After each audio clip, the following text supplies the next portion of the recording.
Hello বন্ধুরা, আমরা আজকে একটা অঙ্ক তোমাদের করাবো। সেটা হচ্ছে 2025 সালের শিক্ষাবর্ষ অর্থাৎ 25 সালের পরীক্ষার্থীদের জন্য খুবই গুরুত্বপূর্ণ।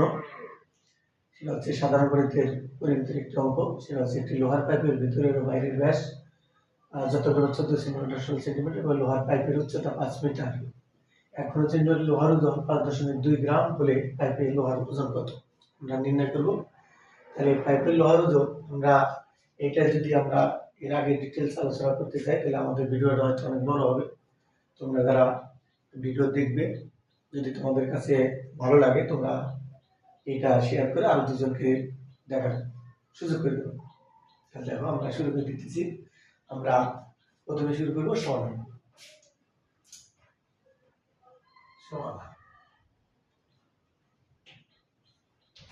সমাধান কি দেওয়া আছে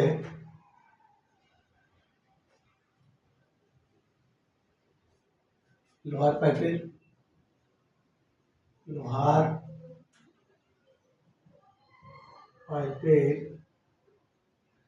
ভিতরের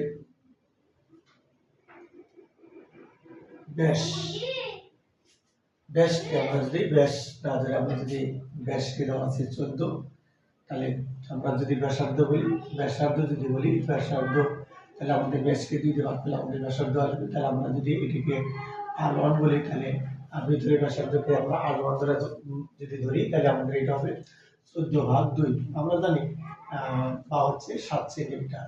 আমরা জানি ব্যাসকে 2 দ্বারা ভাগ করলে সেটা ব্যাসার্ধে পরিণত হয়। তোমরা জানো সেটা হচ্ছে লোহার পাইপের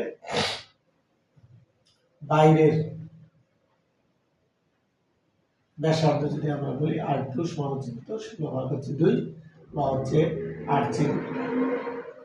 লোহার পাইপের উচ্চতা আমরা বলি, যদি বলি উচ্চতা যদি আমরা ধরি উচ্চতা হচ্ছে এটা মিটার দেওয়া আছে, এগুলো সেন্টিমিটার দেওয়া আছে। এখন তাহলে আমরা মিটারটাকে সেন্টিমিটারে পরিবর্তন করে দেবো আমরা। তাহলে 5 গুণ হচ্ছে 100। আমরা জানি 1 মিটার সমান হচ্ছে 100 সেন্টিমিটার। সেক্ষেত্রে আমরা 100 দ্বারা গুণ করে দিলাম, তাহলে 500 সেন্টিমিটার।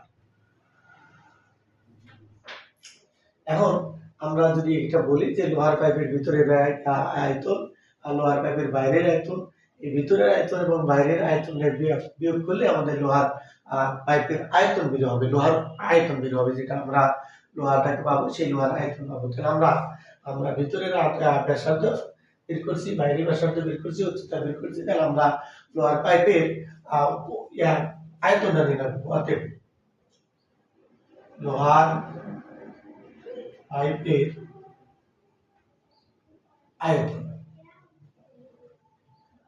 পাইপের আয়তন আমরা জানি আয়তন হচ্ছে πr² h। এখানে যেহেতু দুইটা ব্যাসার্ধ দেওয়া আছে, এই জন্য একটা ব্যাসার্ধে একটার জন্য হবে πr1² h আর একটা হবে πr2² h।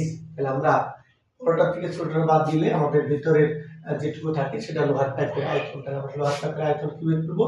তাহলে আমরা লিখব πr2² h মাইনাস হচ্ছে πr1² h। এইটাকে আমরা ঘন একক বলবো। ঘন একক আমরা জানি আয়তনের একক হচ্ছে ঘন, আর বর্গের একক হচ্ছে এরিয়া, কি ক্ষেত্রফলের একক হচ্ছে বর্গ। এই জন্য আমরা এটাকে লিখলাম, এটা আমরা ঘন একক দেব। এখান থেকে আমরা পাই এবং এইচ কমন নিয়ে নেব। পাই এবং এইচ কমন নিয়ে নিলে কি আছে আমাদের r2² মাইনাস হচ্ছে r1²। এই ঘন একক আমরা যদি মান বসে দিই, আমরা জানি যে পায়ের মান হচ্ছে 3.1416 আর এইচ এর মান হচ্ছে তোমার 500। এইবারে আমাদের আছে r2 এর মান হচ্ছে 8, তারপরে স্কয়ার মাইনাস হচ্ছে এটা হলো 7, তারপরে স্কয়ার ঘন। এখন আমরা লিখব ঘন সেমি। এর মধ্যে আমরা গুণ করে যদি দেই, 3.1416 গুণ হচ্ছে 500। এরপরে আমাদের গুণ করে আসছে 8 8 64, আর 64 থেকে যদি 64 থেকে 49 আমরা বাদ দিই, 64 থেকে 49 আমরা যদি বাদ দিই, তাহলে এটা গুণ করলে আসে 8 8 64, 64 থেকে আমাদের 49 আমরা যদি বাদ দেই, তাহলে আমাদের কত আসে 66 মাইনাস হচ্ছে আমাদের 49, তাহলে আসতেছে আমাদের 15 গুণ হচ্ছে আমরা 15 গুণ করে দিই, আমরা গুণ করে দেখব এরপর আমরা গুণ করে যেটা পাবো সেটা হচ্ছে আমাদের 500 গুণ হচ্ছে 3.1416, তাহলে আসছে আমাদের 23.56 23.56 ঘন সেন্টিমিটার। আমাদের বলা আছে যে 1 ঘন সেন্টিমিটার লোহার ওজন 5.2 গ্রাম, তাহলে দেওয়া আছে বা আমরা জানি দেওয়া আছে, এখানে দেওয়া আছে, জানি কথা থাকবে না, দেওয়া আছে 1 ঘন সেন্টিমিটার লোহার ওজন 5.2 গ্রাম, 5.2 গ্রাম। অতএব আমাদের হলো 23.56 ঘন সেন্টিমিটার লোহার ওজন হবে 5.2 গুণ হচ্ছে 23.56 এত গ্রাম।